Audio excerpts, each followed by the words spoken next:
Be wealthy में आप सभी का स्वागत है। यहाँ पर हमारी एक ही कोशिश रहती है कि आप अपने अमीर बनने के सफ़र में एक जानकार की तरह आगे बढ़ें।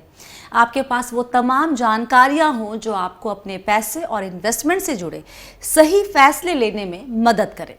इस कड़ी में एक कोशिश है हमारी नई series no your fund managers. इस सीरीज़ में आपकी मुलाकात करवाएंगे हम उन लोगों से जो आपका पैसा मैनेज करते हैं, उनसे जो आपके फंड के इन्वेस्टमेंट से जुड़े फैसले लेते हैं। जी हाँ, आपको हम मिलवाएंगे म्यूचुअल फंड हाउसेस के दिग्गज फंड मैनेजर्स से। हम चाहते हैं कि आप अपने फंड मैनेजर के बारे में वो सब जानें जो एक निवेशक के तौर पर आपके लिए जानना ज़रूरी है। आखिर कौन है वो इंसान जो आपके पैसे बढ़ाने में लगा है? तो आइए शुरू करते हैं।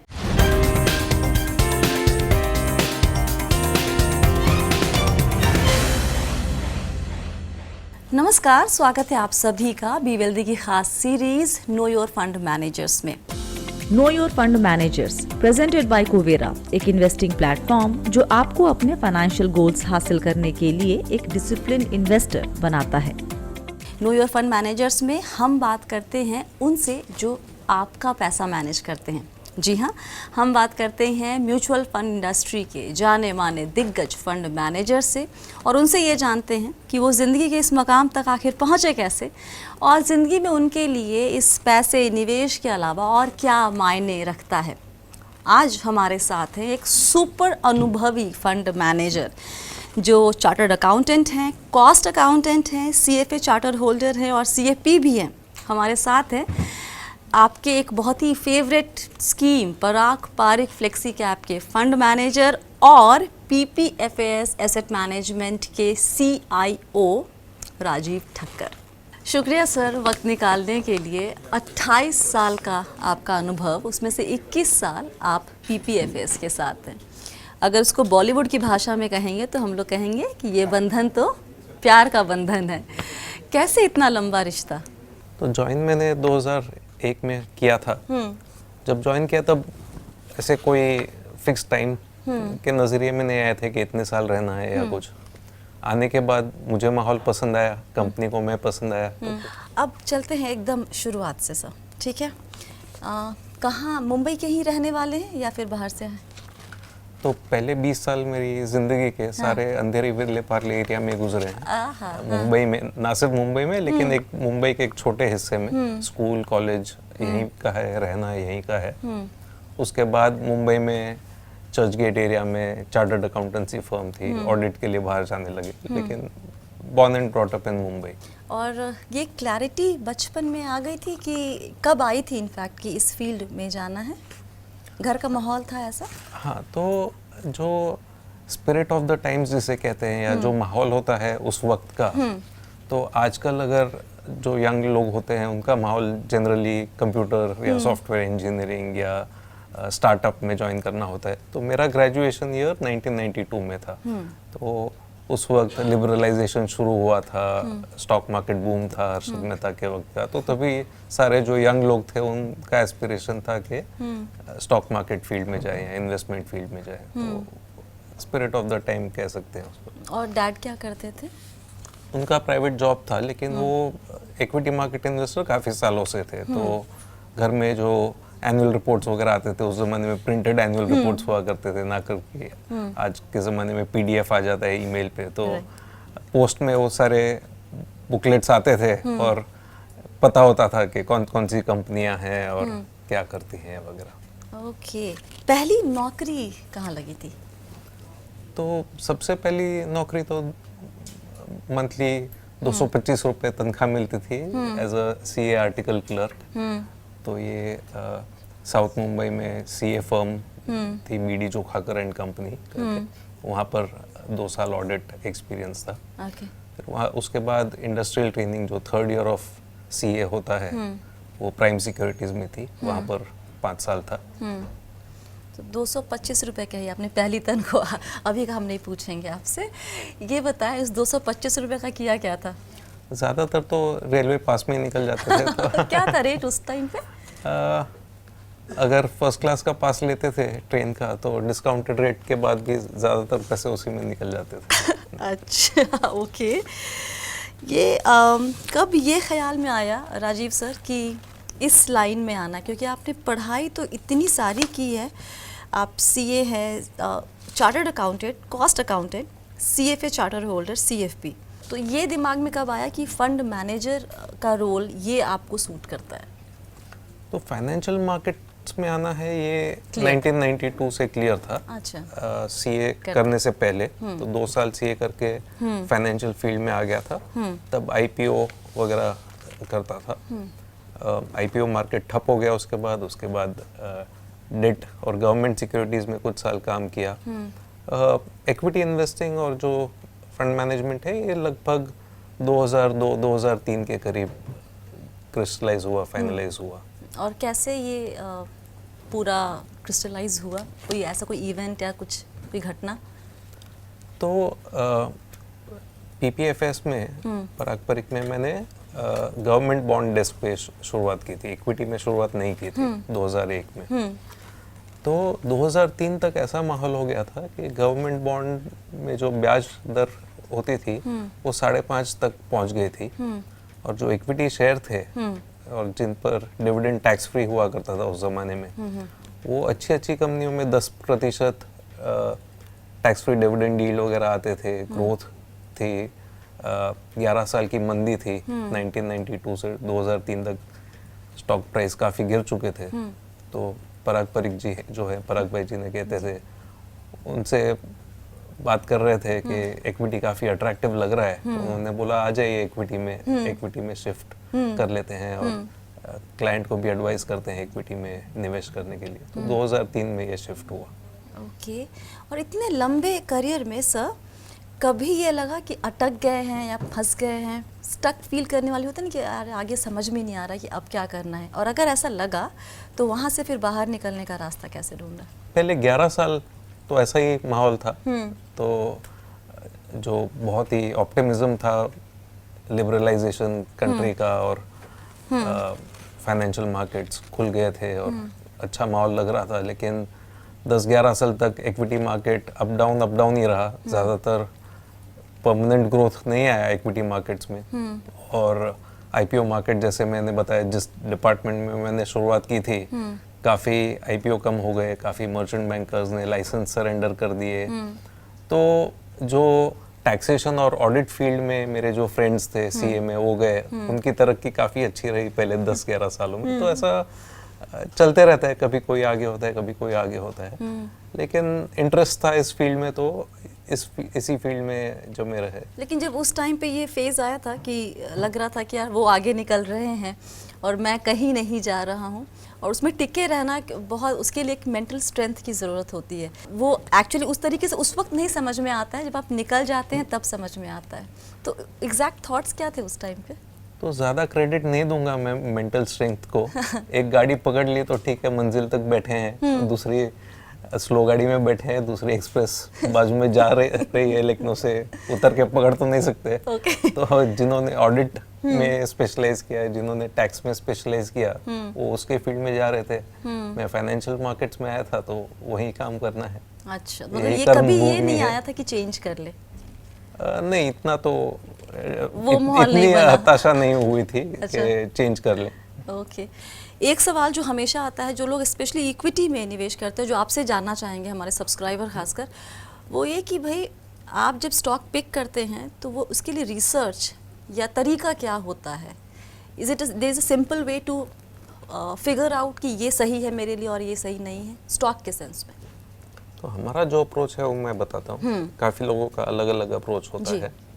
हमारा अप्रोच जो पहले हम देखते हैं वो मैनेजमेंट क्वालिटी और प्रमोटर क्वालिटी देखते हैं।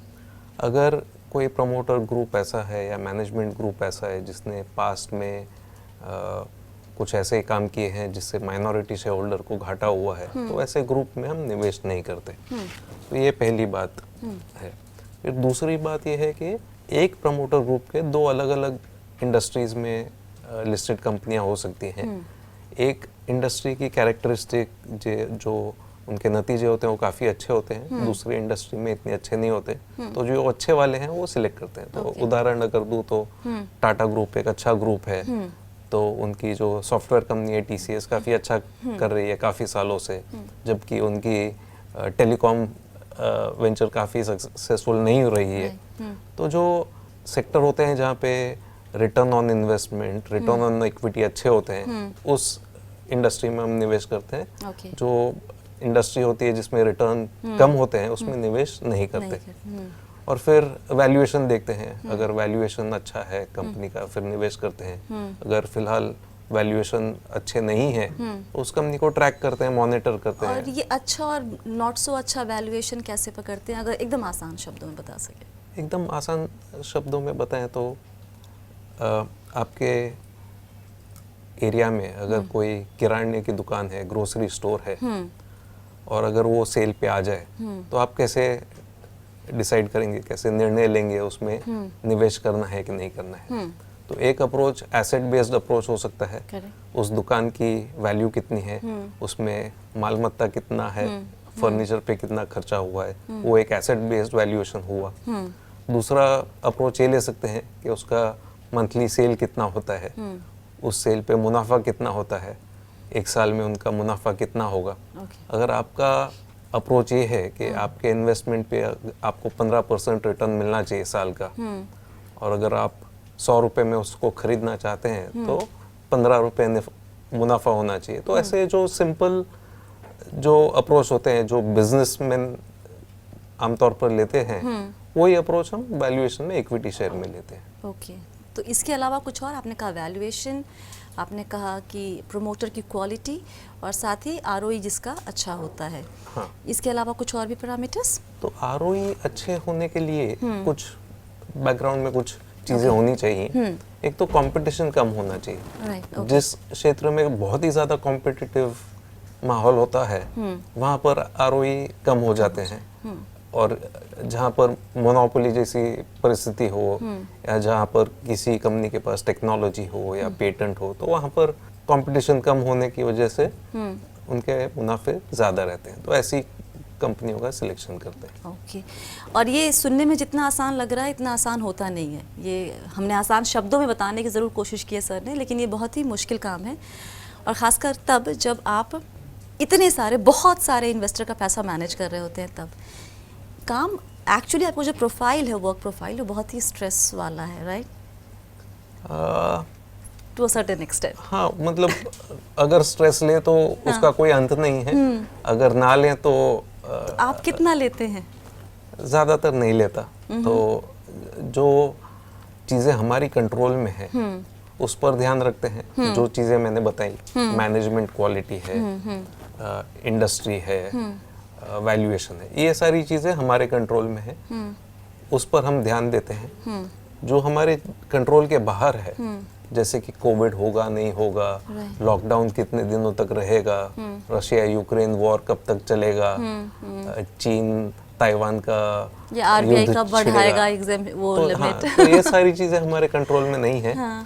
और अगर 5-6 साल का नजरिया देखे तो ये चीज़ें आती जाती रहती है, तो उस पर स्ट्रेस लेने से कोई मतलब नहीं है, और लेना भी नहीं चाहिए मेरे हिसाब से। और जब स्कीम का परफॉर्मेंस अगर अच्छा, ये भला कि आपके कंट्रोल में ये है कि ये नहीं है कि मार्केट कहाँ जाएगा कहाँ नहीं जाएगा, लेकिन जब परफॉर्मेंस कंपैरिजन होता होगा, राइट, एक फ्लेक्सी कैप का या एक फंड का दूसरे स्कीम के साथ होता है, और वहाँ पे अगर लगता है कि हमारा परफॉर्मेंस बहुत ज़्यादा अच्छा नहीं चल रहा है किसी एक टाइम फ्रेम में, उसका स्ट्रेस होता है, और होता है अगर तो घर तक भी पहुँचता है वो, या फिर ऑफिस में रहता है? स्ट्रेस लेते नहीं है उस बात का ज़्यादा। अच्छा। और घर तक तो नहीं पहुंचता। तो अगर जो हमारे फाउंडर हैं पराग जी, उनका लिखा हुआ पढ़ते हैं तो वो लॉ ऑफ द फार्म के बारे में बात करते हैं। तो अगर एक किसान है तो किसान के हाथ में क्या है? अच्छे बीज चुनना, वक्त पर बो देना, सिंचाई करना, पानी देना, फर्टिलाइजर देना।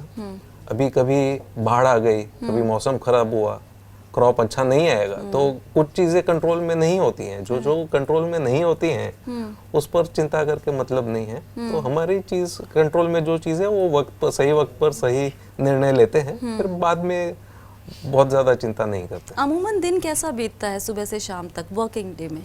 वर्किंग डे में ज़्यादातर पढ़ते हैं, सुबह 9 बजे से 3:30 तक ज़्यादातर रीडिंग होता है। एनुअल रिपोर्ट है, क्वार्टरली रिजल्ट्स है, रिसर्च रिपोर्ट है, वो पढ़ते हैं, इन्वेस्टमेंट के निर्णय लेते हैं, अगर कुछ ट्रांजैक्शंस है तो उसे डीलिंग टीम को देते हैं, और 3:30 के बाद मीटिंग्स है, कॉन्फ्रेंस कॉल्स है, वो सब होते हैं ज़्यादा। तो घर वालों को वक्त दे पाते हैं? वर्क लाइफ बैलेंस उस मामले में एकदम सेट है अभी? तो फिलहाल उसमें सुधार आया है। तो हमारी पहले ऑफिस जो थी वो नरीमन पॉइंट में थी, अभी हमारी 2 ऑफिस हैं, नरीमन पॉइंट और अंधेरी में। तो अभी की जो ऑफिस है वहाँ से घर की दूरी सिर्फ 20 मिनट है, तो यहाँ से 5:15 साढ़े 5 को निकले तो घर समय से पहुँच जाते हैं। और वीकेंड कैसे बीतता है? फैमिली के साथ होता क्या है करते, क्या ज़्यादातर। करना पसंद करते हैं? तो स्विमिंग या मूवीज़ वगैरह देखते हैं, थोड़ा रीडिंग का शौक है, चेस खेलने का शौक है, तो उसमें थोड़ा वक्त बीतता है। एक सवाल हमारे सब्सक्राइबर ने पूछा था कि कैसे आप खुद को इतना अपडेटेड रखते हैं, कितना पढ़ते हैं, क्या पढ़ते हैं, किस तरह की किताबें पढ़ते हैं आप?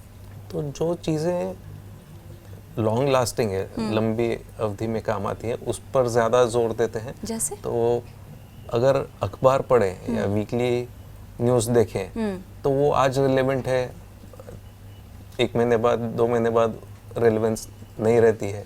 जो किताबें हैं, जो अप्रोच कैसा होना चाहिए इन्वेस्टिंग के लिए, या जो अलग अलग इंडस्ट्री है उनका फाउंडेशन कैसे हुआ, उनके फंडामेंटल्स क्या है, वो पढ़ें तो उसका ज़्यादा वैल्यू होता है।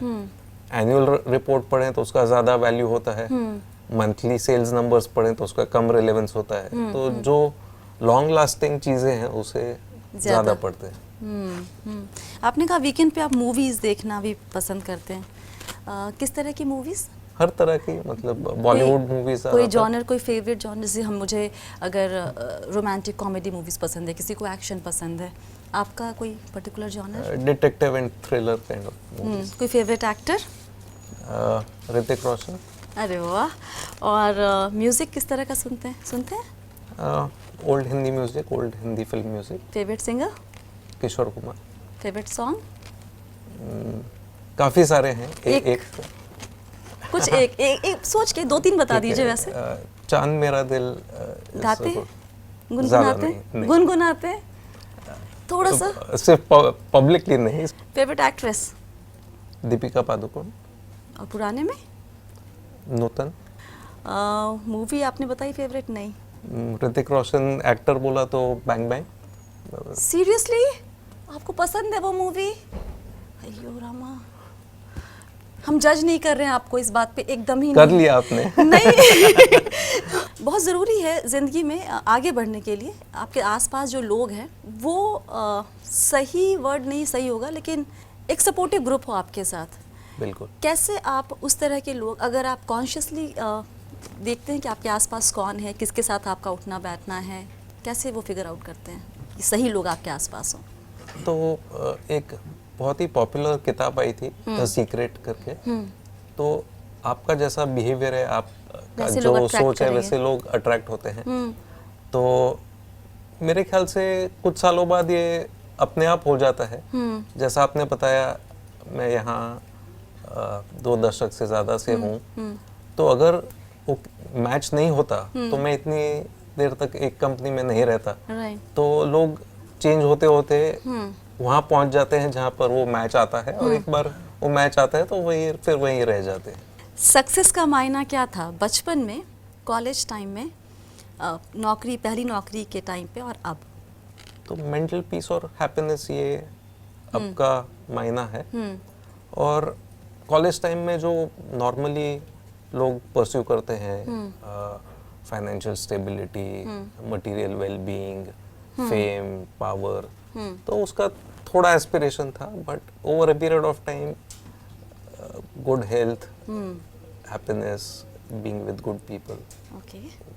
किस चीज़ से सबसे ज़्यादा डर लगता है? Ill health, prolonged ill health. और सबसे ज़्यादा खुशी क्या देती है? फैमिली के साथ वक्त बिताना। ओके। अगर फंड मैनेजर नहीं होते तो राजीव ठक्कर जी क्या होते? ऑडिटर होता कहीं। ओके। अब हम कुछ शब्द कहेंगे और आपके दिमाग में जो भी उससे जुड़े हुए जो भी शब्द और आते हैं आप आराम से बिना सोचे समझे first thought. Arrogance, politicians, jealousy, investors, fear, adventure sports, anger, some of the time, self doubt, all the time, greed, never, dishonesty, avoid, need for social approval. avoid. आप सुन रहे थे पराग पारिक म्यूचुअल फंड के CIO और director Rajeev Thakkar ji को। आपको क्या सीखने को मिला इस पूरी बातचीत में, आप मुझे नीचे कमेंट करके बताएंगे।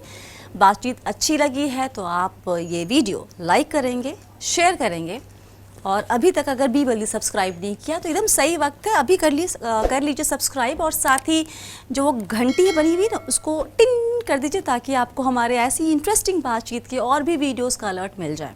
तो ये था आज का be wealthy know your fund managers presented by Kuvera. Check out Kuvera for zero commission mutual funds, online FDs and stocks. आप यहाँ पर अपने सारे पोर्टफोलियो एक जगह पर ही देख सकते हैं, साथ ही आप यहाँ पे टैक्स भी बचा सकते हैं through intelligent tax harvesting feature. Description box में लिंक दिया हुआ है, क्लिक करें और चेक करें। इसके साथ ही फिलहाल इतना ही। याद रखिए आप हैं मेरे यानी स्वाति के साथ, और हम सब हैं बहुत ही सावधानी और समझदारी के साथ अमीर बनने के सफ़र पर।